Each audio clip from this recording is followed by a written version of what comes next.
Donc aujourd'hui, c'était la deuxième étape de notre compte rendu parlementaire à l'adresse des chefs d'établissement, des élèves et des étudiants en gros, du milieu éducatif.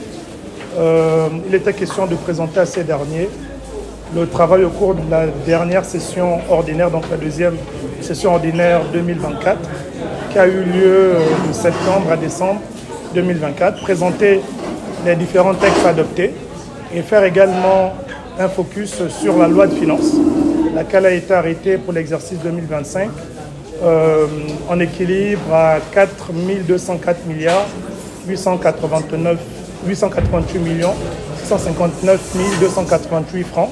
Il était important qu'ils sachent comment seront utilisés chacun de ces francs, quels sont les grands impacts sur la loi de finances, parce qu'ils ont pu constater une baisse de la production pétrolière, une baisse également du taux d'échange, et qu'ils, derrière, commencent à s'habituer justement à ce qui se fait au sein de la Maison du Peuple, dont les décisions s'imposent à eux.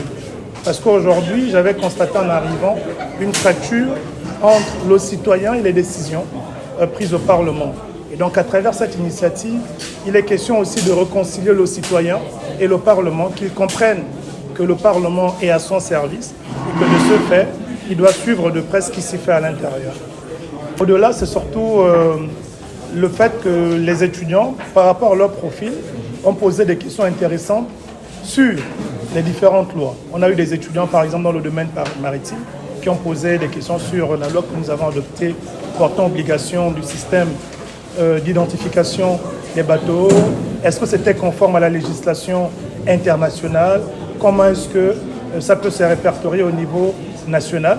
On a aussi eu des sujets d'actualité, notamment sur le code électoral permettant aux magistrats, aux militaires, aux comptables publics de se présenter. Quelle était l'incidence? Est-ce que cela conduirait à une politisation du pouvoir judiciaire? Et ils ont compris qu'il n'en était rien du tout, que c'était une disposition transitoire, qu'elle n'était pas valable ad vitam aeternam, et qu'elle ne l'était que pour la première élection post-transition.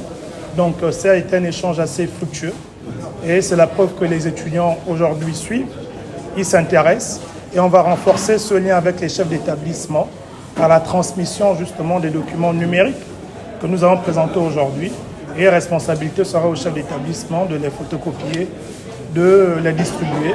Et nous, en tant que parlementaires, moi singulièrement, on reste disposé à répondre, même de façon particulière, aux sollicitations des étudiants sur la compréhension des lois qui sont votées. Ce qu'on doit comprendre, moi d'abord à la base, je ne suis pas politique. Et voyez-vous, ceux qui font des comptes rendus, c'est la logique. Ils partent rendre compte à leur base politique.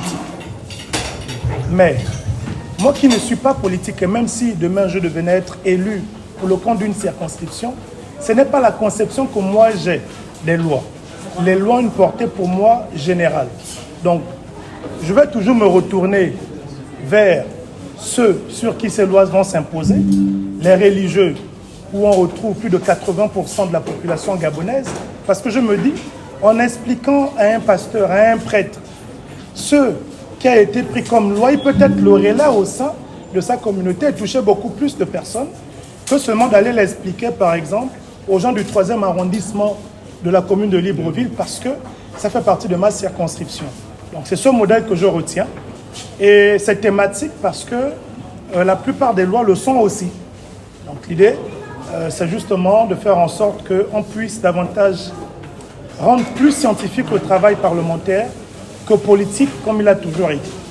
Déjà, je remercie vraiment EM Gabon d'abriter ce compte rendu, cet événement qui nous a beaucoup édifiés, qui a été vraiment très pédagogique et nous a permis d'avoir des idées claires sur la gestion de l'État et des finances de l'État.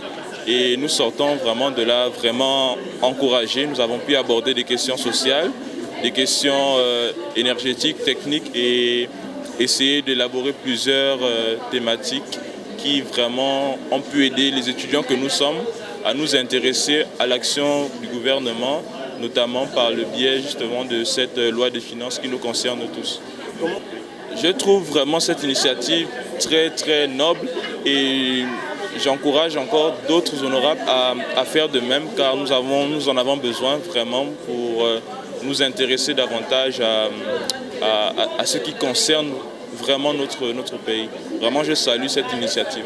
Dans un premier temps, déjà, j'ai retenu la différence entre une loi de finances et une loi réglementaire, et aussi le montant de la loi de finances de l'exercice 2024 que l'honorable Katin, vice-président de l'Assemblée de transition, est venu donner aux étudiants comme compte rendu.